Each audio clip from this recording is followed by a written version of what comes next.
ચલો હવે અગાઉ આપણે જોયું ક્ષાર એટલે શું. આપણને ખબર છે ક્ષાર બને કઈ રીતે.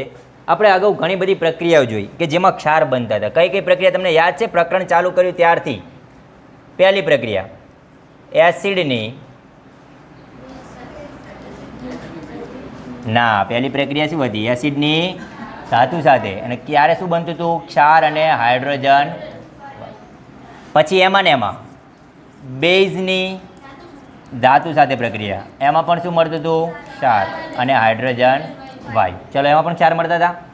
એના પછીની પ્રક્રિયા લઈએ, એસિડની ધાતુનો કાર્બોનેટ. યાદ છે બીજા નંબરનો પ્રશ્ન? કાર્બોનેટ સાથે પ્રક્રિયા, એમાં પણ શું મળતું હતું? ક્ષાર, પાણી અને ના કાર્બન ડાયોક્સાઇડ. ગપ્પા મારો તમે બધા એક્સપર્ટ હો. એસિડની ધાતુના કાર્બોનેટ સાથે પ્રક્રિયા કરતા ત્યારે પણ ક્ષાર, કાર્બન ડાયોક્સાઇડ અને પાણી મળતું. એસિડની ધાતુના હાઇડ્રોજન કાર્બોનેટ સાથે પ્રક્રિયા કરતા ત્યારે પણ ક્ષાર, પાણી અને કાર્બન ડાયોક્સાઇડ મળતું. મળે છે ક્ષાર. અને એના પછીની છેલ્લી પ્રક્રિયા, આપણે એના પછીનો પ્રશ્ન પણ જોયો હતો, એસિડનું બેઝ સાથે પ્રક્રિયા. કોના સાથે પ્રક્રિયા? ત્યારે મળતું હતું ક્ષાર અને ઓકે. આ બધામાં ક્ષાર મળતા હતા. આમાંની આ પ્રક્રિયા જુઓ તો એસિડ અને બેઝ જોડાય એટલે ક્ષાર અને પાણી મળે છે. આમાં આપણે બે વસ્તુ લીધી, એસિડ પણ લીધા અને બેઝ પણ લીધા. ઓકે, તો આ પ્રક્રિયા ઉપરથી આપણે ક્ષાર બનાવશું. પરંતુ ક્ષારના પરિવારનો મતલબ શું થાય કે એક જ જ્યાં તો ધન મૂલક અથવા ઋણ મૂલક એક સમાન હોય બધામાં. જેમ કે અહીંયા હું વાત કરું તો જુઓ બધામાં ધન સરખો છે. કોણ છે? સોડિયમ. આમાં બધામાં ઋણ સરખો છે. કોણ છે? SO4 છે કે નહીં? હવે ધન અને ઋણ કઈ રીતે ખબર પડે? તો મેં તમને અગાઉ શરૂઆતમાં જ કીધા હતા, 4 એસિડ ને 4 બેઝ કીધા હતા કે નહોતા કીધા? H2SO4, HNO3 અને સોરી CH3COOH. આ હાઇડ્રોજન ધન આયન છે. હાઇડ્રોજન કેવા છે? H પ્લસ છે ને. જ્યારે આ Cl minus, SO4 minus, NO3 minus, COOH minus, આ બધા ઋણ આયન છે.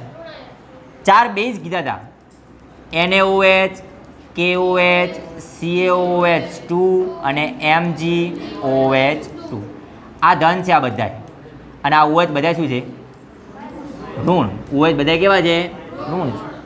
ઓકે, તો તમે જુઓ તો આ એસિડ અને બેઝ જોડાય તો બને શું? ક્ષાર અને પાણી. કયો એસિડ બને, કયો કયો ક્ષાર બને એ તમને એસિડ બેઝ ઉપરથી ખબર પડી જાય. કેમ? કેમ કે આ હાઇડ્રોજન અને આ OH જોડાઈને શું બનાવે? પાણી. એ જોડાઈને શું બનાવે? પાણી. તો હવે ક્ષાર કઈ રીતે બને? તો જો આ બંને જોડી, તો આ બંનેથી ક્ષાર કોણ બને? NaCl. બરોબર. આ રીતે બને કે ના બને?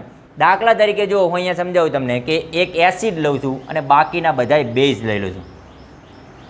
ચલો એસિડ લીધો HCl, 4 બેઝ લઈ લો.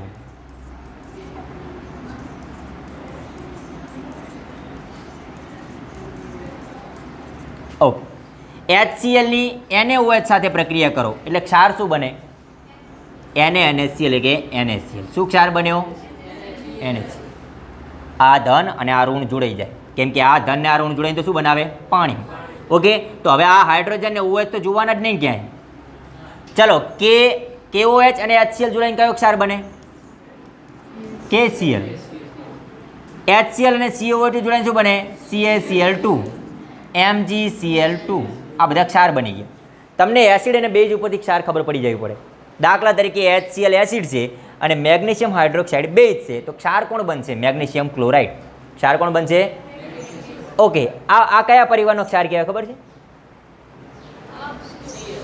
Cl, ક્લોરાઇડ પરિવારનો ક્ષાર કહેવાય. કેમ કે આ બધામાં એક ઋણ મૂલક સમાન છે કે નહીં? હવે હું ખાલી શું કરું? એસિડ બદલાઈ દઉં તો બીજા 4 નવા સૂત્રો બને કે નહીં? Na2SO4, K2SO4, CaSO4, MgSO4. કયા પરિવારના ક્ષાર થયા? SO4. ત્રીજો એસિડ લઈ લઉં, HNO3, NaNO3, KNO3, CaNO3 2 અને MgNO3 2. કયા પરિવારનો ક્ષાર થયો? NO3, નાઇટ્રેટ પરિવારનો. બરોબર. ચાલો એક એસિડ ચાર એસિડ લઉં અને એક બેઝ લઉં. અહીંયા 3 જ રાખું. ચલો કયો એસિડ કયો ક્ષાર બનશે? અહીંથી બોલો. નામ બોલો, ચલો કશું સૂત્ર બોલતા ના આવડતું. Sodium nitrate, sodium nitrate, sodium chloride. સમજ્યા કે નહીં? તો એ કયા પરિવારનો ક્ષાર કહેવાય? કેમ કે બધામાં કોમન કોણ હતું? સોડિયમ. ઓકે, એ જ પ્રમાણે હવે અહીંયા KO એટલે લો. ચલો કયો ક્ષાર બનશે? KNO3 મતલબ potassium nitrate, potassium sulphate, potassium chloride. કયા પરિવારનો ક્ષાર થયો? પોટેશિયમ. CaOH2. ચલો calcium nitrate, calcium sulphate, calcium chloride. કયા પરિવારનો ક્ષાર થયો? એટલે તમને એસિડ અને બેઝ ઉપરથી ડાયરેક્ટલી ખબર પડી જવી પડે કે ક્ષાર કયો બને. ઓકે, તો ક્ષાર બને કોના કોનાથી? તો કે એસિડ વત્તા બેઝથી, એસિડ વત્તા બેઝથી. શું બને છે? ક્ષાર પ્લસ પાણી. કઈ રીતે બને છે એ પણ જોયું. ચલો એસિડમાં એક કોમન વસ્તુ કોણ છે? H.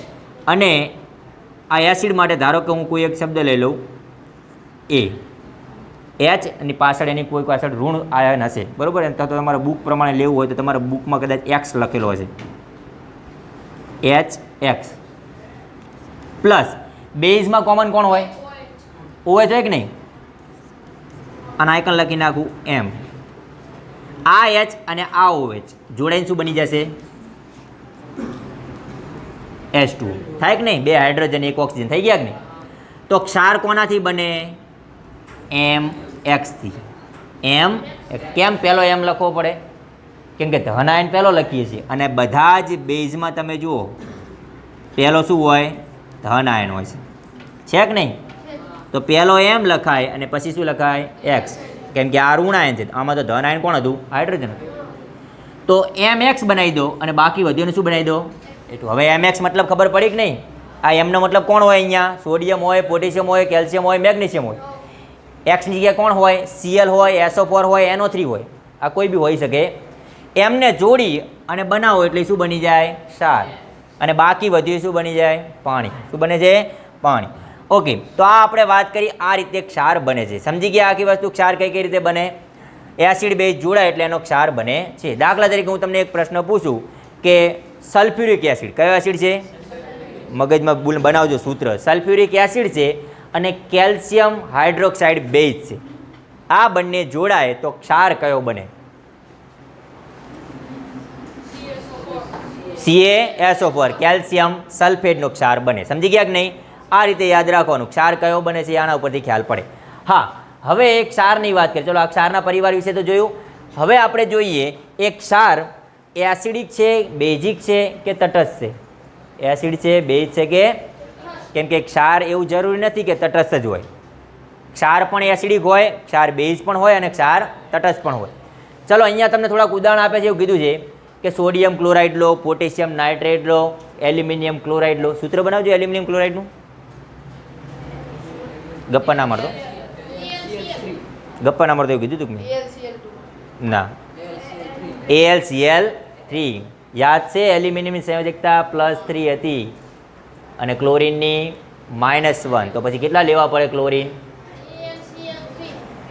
Okay, aluminium chloride, zinc sulphate ZnSO4, copper sulphate CuSO4, sodium carbonate N2CO3 Na2CO3, sodium hydrogen carbonate, sodium hydrogen carbonate NaHCO3.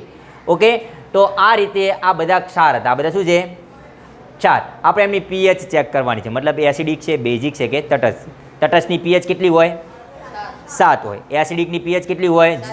7 થી ઓછી. અને બેઝની pH? ઓકે, તો એ ચેક કરવાનું છે. અહીંયા તમે જુઓ તટસ્થ ક્ષાર કઈ રીતે બને? જ્યારે એસિડ અને બેઝ જોડાય એટલે ક્ષાર બને. પણ એસિડ પણ પ્રબળ હોય અને બેઝ પણ શું હોય? પ્રબળ. યા તો એસિડ પણ નિર્બળ હોય અને બેઝ પણ નિર્બળ. બંને પ્રબળ અથવા બંને નિર્બળ હોય તો એનાથી બનતો ક્ષાર હંમેશા કેવો હોય? તટસ્થ હોય. અને તટસ્થ ક્ષારની pH કેટલી હોય? 7 હોય. આપણને ખ્યાલ છે. ઓકે, એસિડિક ક્ષાર કઈ રીતે બને? તો પ્રબળ કોણ હોવું જોઈએ? એસિડ. પ્રબળ કોણ હોવું જોઈએ? અને નિર્બળ કોણ હોવું જોઈએ? બેઝ. પ્રબળ એસિડ અને નિર્બળ બેઝ હોય તો ક્ષાર જે પ્રબળ હોય ને એવો જ બને. અહીંયા પ્રબળ કોણ છે?